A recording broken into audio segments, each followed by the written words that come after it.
From the countdown to a teacher's strike to town hall confrontation fallout, the threat of film tariffs and AI integration. Our Primetime This Week panel is in. And joining us this evening, Danielle Paradis, a freelance writer and associate professor of journalism at MacEwan University, and Darren Krause, editor and founder of LiveWire Calgary. Good evening to you both. And let's begin with Albertans bracing for the impact of job action. It's not if a strike happens, when the strike happens on Monday.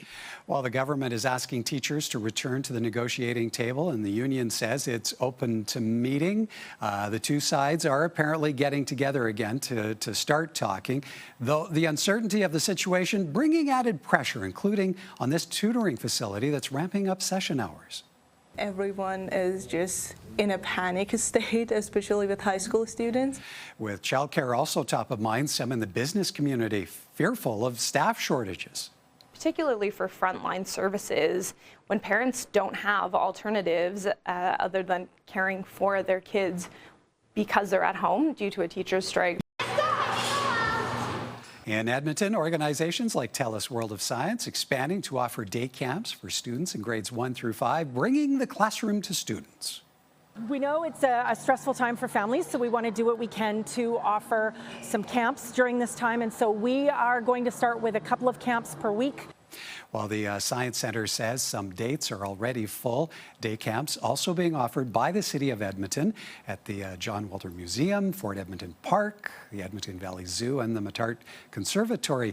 Danielle, how ready do you think Alberta is for the true impact of a strike by teachers?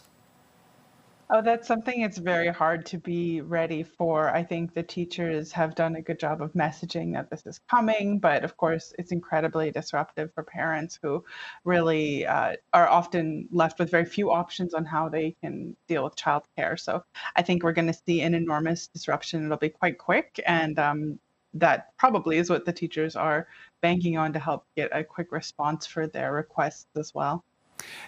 Darren, as a parent, how do you feel this will be felt on the home front for many Alberta families? How much turmoil could this trigger? Well, our family is actually fortunate. I mean, my wife is actually in the education system, but she will also be able to do the work because she teaches junior kindergarten. But I, often work from home as a journalist, so I'm fortunate in that sense. But for so many other families who have to make those arrangements, who have to find a way for their kids to be either cared for or some activities for them to do, it is going to be quite disruptive, as Danielle said. So, I mean, that part is a challenge. But where we're really going to see the impact on the home front, especially for the students, a lot of them, and I can speak on my family's behalf, is with the school sports. Extracurricular activities are not going to be allowed while the strike goes on, and so that leaves my oldest son's high school football season in flux because we don't know if it's going to finish or how long this is going to last. So there's all sorts of those kinds of things that parents are having to rearrange. Danielle, there was news from the ATA late morning that exploratory conversations have resumed in the hopes of reaching some form of negotiated settlement. Still, though, it's been largely radio silence the past couple of days. Surprised there hasn't been more movement to resolve this situation before it ends up in a strike?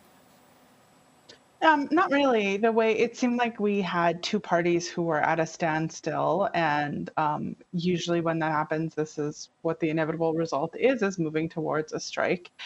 If there was nothing to communicate, then I don't see the teachers going out and communicate. And simultaneously, I think the government has communicated on this because they've been asked things at nearly every press conference and every opportunity, because media knows that this is incredibly disruptive. And many people in media are also parents who are wondering what they're going to do with their children. So I think when it gets down to this much of a conflict and the two parties being this far apart, it's going to take some job action in order to actually get a result, unfortunately. Well, and Darren, if the strike does happen, how much pressure do you expect there will be on the government to resolve it? Well, I think there will be some pressure, but I don't expect people to be pushing the province to cave to teacher demands. I think you'll hear actually a very large voice to tell both sides to smarten up and come to a reasonable agreement. And if none can be found, to Danielle's point, the parents will probably look for some sort of back to work legislation to get things moving along.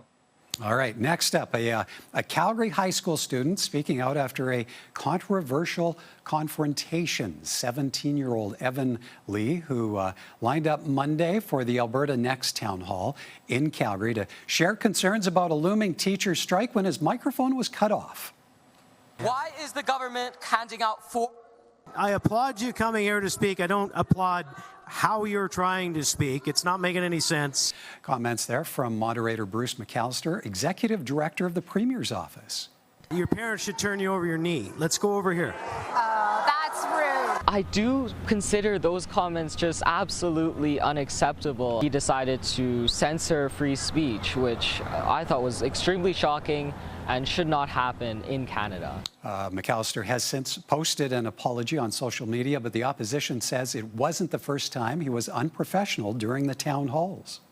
Knock it off or I'll ask you to leave. A lot of, frankly, belittling and insulting comments to citizens, which I just find so objectionable and so disgusting. While the opposition is calling for his dismissal, the Premier is satisfied with the apology. You have to engage with people respectfully. That's my expectation of my staff, and I've asked him to do better. Evan Lee, by the way, hopes the experience encourages other young Albertans to get engaged. Darren, what do you think this 17-year-old accomplished this week in not only stepping up to the mic at the final Alberta Next town hall, but stepping forward afterwards to talk about it? Oh, I'm not sure if there's much, to be honest with you. It'll be one of those stories that, hey, this happened during the Alberta Next panel. But if nothing else, I think what it did was it exposed kind of what a bit of a sham the Alberta Next panel and the tour is. I mean, the government has no problem hitting these town halls at taxpayers' expense. You know, to Mr. Lee's point, you know, there's this kind of thing going on when we have things like the teacher issue. And, you know, I mean, the province is going around hoping that they can muster some sort of confirmation around the province of their agenda. And unfortunately, what they're hearing, and I think this is, you know, kind of an exclamation point through Mr. Lee's comment, is that Albertans aren't necessarily fully in line with what the province wants. So I think that's more than anything what this kind of exposed.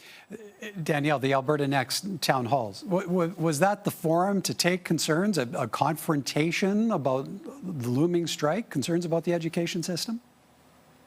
Well, I mean, strictly speaking, I guess it was not the discussion, but I think as a journalist, I'm certainly never going to say that a person should not ask questions of their elected officials whenever and wherever they have the opportunity. And I think it's ridiculous that in a democracy that you could cut somebody's mic or say you need to stay on topic. And I think it's something that as citizens, we really have to be on guard for. I mean, we can't let people have that level of power over what we want to know. That's just our right. And Darren, Calgary, the final stop for Alberta Next for the panel. So now that the town hall process is finished, what do you feel Albertans should expect to actually come next? Well, it's really hard to say because it depends on if, after all of the information is synthesized, whether it says the government hoped it said, or whether it's, you know, counter to what the government wants. And I think that's.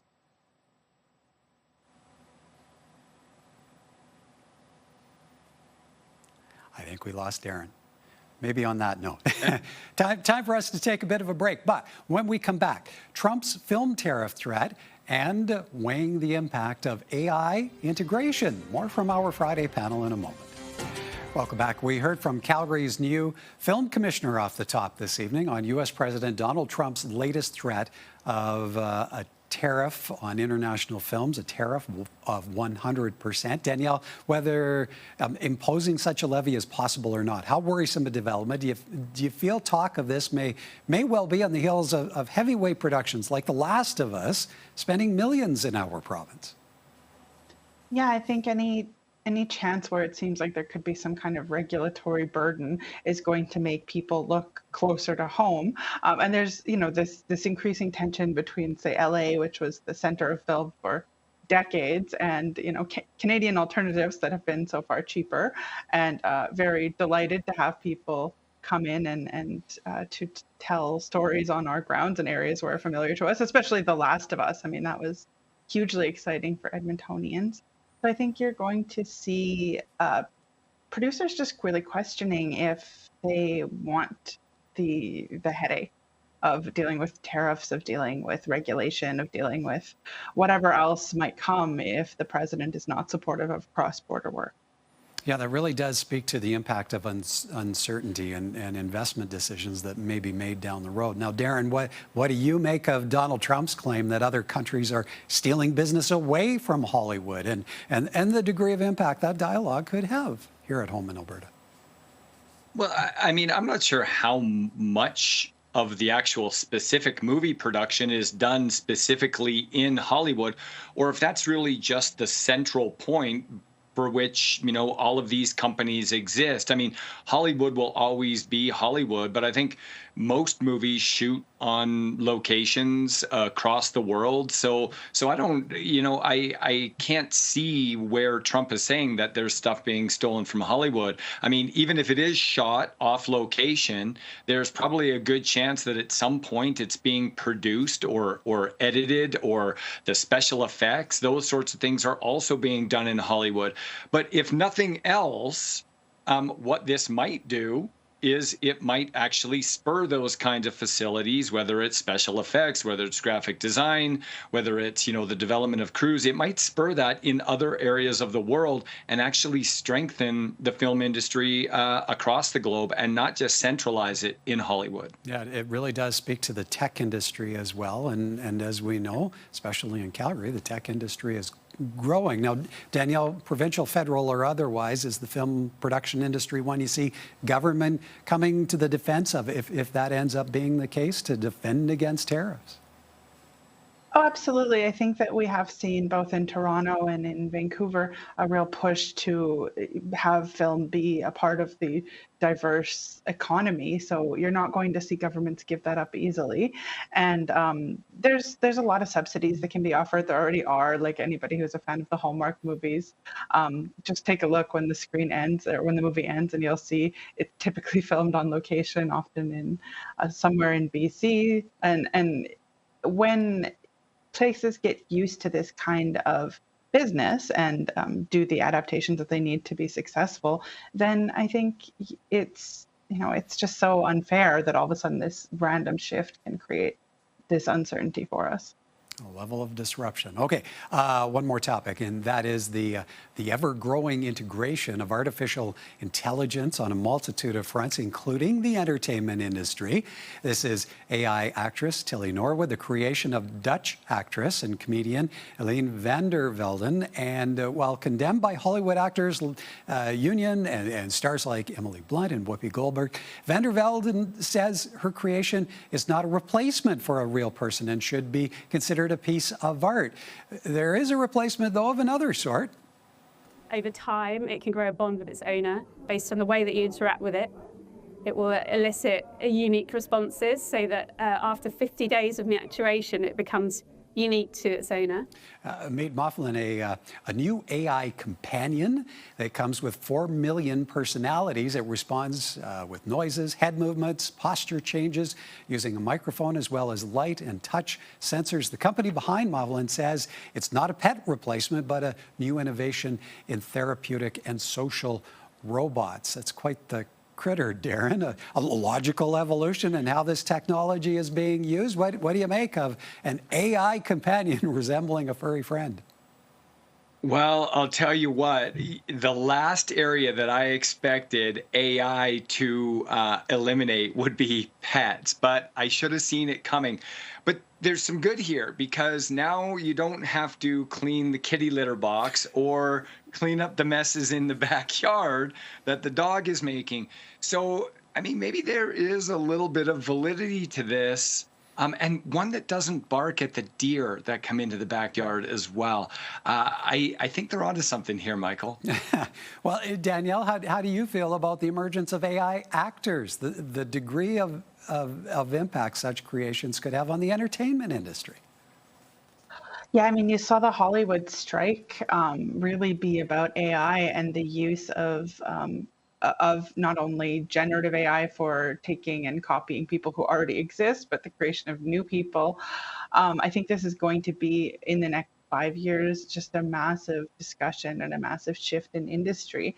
It really, I mean, just like with the animals, we have to ask ourselves about what is our connection with now? Is it going to be with machines, or is it going to be with people? And do we sort of just let that happen without any kind of real thought behind it? It really, honestly, creeps me out on both fronts. Darren, I'll give you a last word on this. How energized are you to watch a television show or a movie that has AI actors? Well, you know what? I am actually, I would embrace the AI revolution. I mean, I think it's just another outlet for creativity. Of course, you know, there probably should be a disclaimer of some sort that would say these are AI generated actors, and it may not be, you know, actual emotions or whatever. But I you know what, I think it's kind of cool, and it's just another way of having creative expression. All right, we'll have to leave it there. Good to see you both. Hope you have an awesome weekend. You too, Michael. Thank you.